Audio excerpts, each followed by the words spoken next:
de ler um texto que envolve o diálogo entre duas pessoas. Quem são as duas pessoas? Então, Jesus é o protagonista principal e Nicodemos, o texto já diz quem era Nicodemos, fariseu. O texto já diz quem era Nicodemos, um dos principais dos judeus, e o texto já diz quem era Nicodemos, um mestre. Então, três coisas podemos salientar sobre Nicodemos. Primeiro, fariseu. Segundo, príncipe dos judeus. E terceiro, mestre.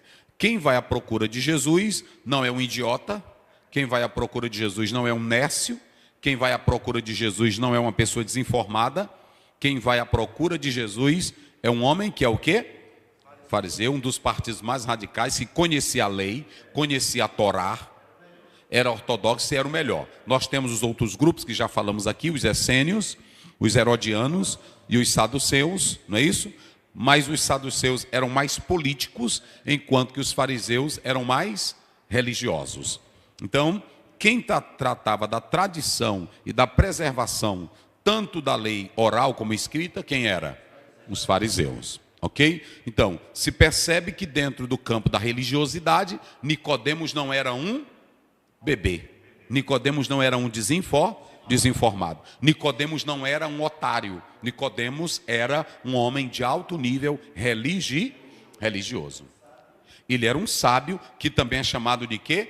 Mestre. E um dos principais. Ou seja, quando se fala que ele era um dos principais, ele era um homem envolvido não somente com as questões religiosas, mas também com as questões de Estado. Isso. Ele tinha envolvimento com as questões de Estado e com as questões jurídicas. Então, Nicodemos não era qualquer pessoa. Por que eu estou dizendo? Porque às vezes tem muitos que pensam que só quem procura Jesus são pessoas analfabetas, só quem procura Jesus são pessoas desinformadas, mas eu vou... Tu está filmando? Vamos começar aqui, estamos aquecendo aqui as turbinas para pegar fogo. Agora, prestem bem atenção uma coisa, só para os irmãos terem uma ideia, quem vai atrás de Jesus é um homem que tem tudo. Tem prestígio, tem posição, tem status, tem nome e tem cultura. Tem autoridade. Esse é o homem que vai em busca de quem? De Jesus. Agora, e eu também, tem religião. Agora, por que esse homem vai em busca de Jesus? Nós estamos mostrando que é aqui que vai começar o diálogo. Observem bem, ele era de qual religião?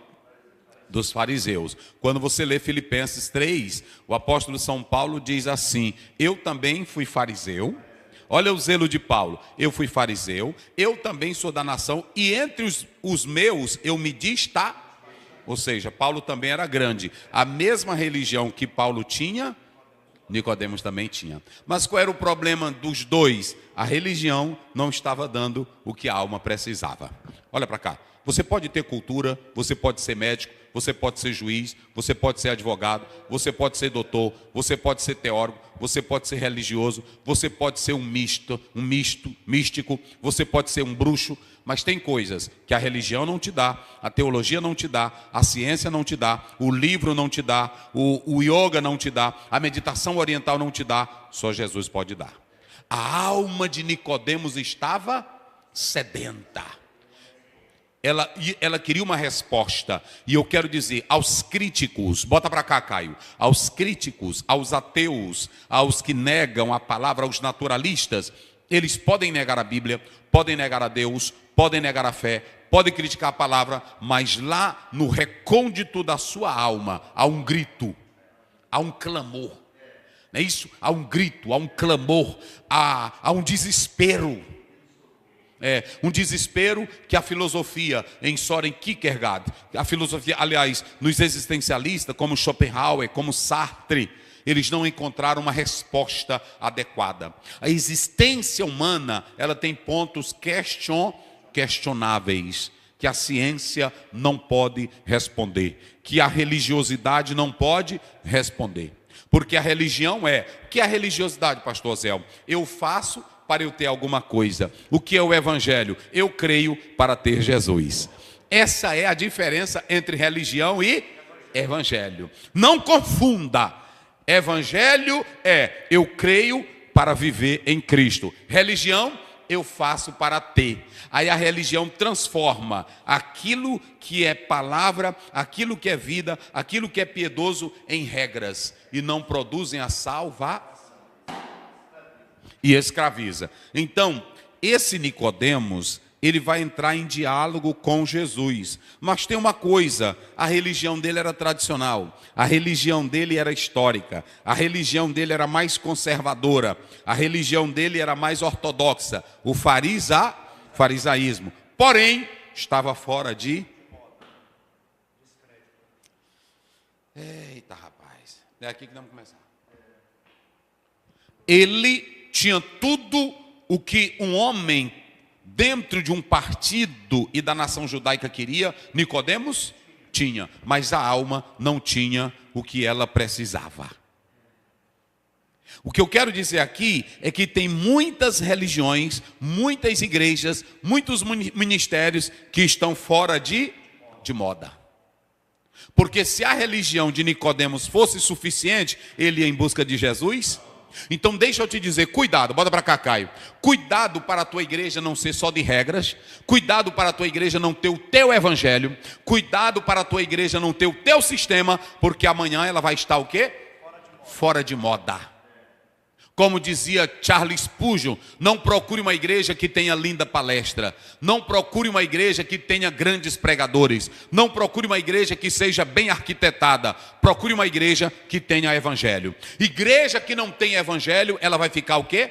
Fora de moda. Igreja, olha para cá, Caio. Tem igreja que tem sapatinho de fogo, tem igreja que tem rodopiar, tem igreja que tem gritinho, tem igreja que tem pulinho, tem igreja que tem barulho. Mas o que tem hoje na Rua Azusa?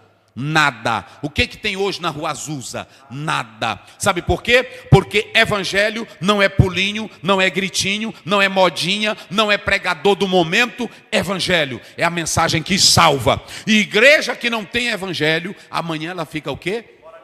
Fora de moda. Olha por quê? Porque palestra não salva, pregador famoso não salva, corrente não salva. Romanos 1,16, o evangelho é o quê? É o poder de Deus. Não é, nós aproveitamos, técnica essa, vamos colocar isso aqui, vamos colocar, aonde não há evangelho, a igreja está fora de moda. Deixa eu dizer para vocês aqui, vocês pensam que igreja que está na moda é que tem rádio? Vocês pensam que igreja que está na moda é que tem televisão? Vocês pensam que a igreja que está na moda é que tem um novo sistema de ganhar vidas? Vocês pensam que igreja que está na moda é uma igreja que na verdade o pastor dela é um influencer? Nada. Igreja que está na moda é a igreja que prega o evangelho, porque o evangelho nunca sai. Evangelho não envelhece, evangelho não caduca, evangelho não ultrapassa. Evangelho está acima da ciência, da filosofia, da inteligência, do homem, das técnicas, das arrumações humanas. Evangelho é poder de Deus. E aonde a filosofia não funcionou, o evangelho funcionou. Aonde a técnica da psicanálise não funciona, o evangelho. Aonde a filosofia não entra, o evangelho entra. Aonde a psicologia não vai, o evangelho vai. Porque só o evangelho está de acordo com a necessidade da alma. Nicodemos tinha uma religião, tinha ou não tinha? Mas por que ele foi atrás de Jesus? A alma. Mas ele não tinha uma igreja? Ele não tinha um partido?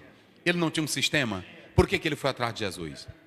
Por que tem muita gente que está na igreja? Escute bem. Por que tem muita gente que está dentro da igreja, mas estão em busca de outras igrejas? Agora sim. Escute bem, por que tem muitos crentes que estão dentro da sua igreja, mas estão em busca de outras igrejas? Por que tem muitos quando abrem uma igreja, depois aquela igreja cai de moda e as pessoas vão procurar outra igreja? Porque estão criando um sistema para atraírem as pessoas, mas não tem evangelho. E o apóstolo Paulo diz em 1 Coríntios 1, ele diz, os gregos buscam sabedoria e os judeus sinais, mas nós pregamos, eita,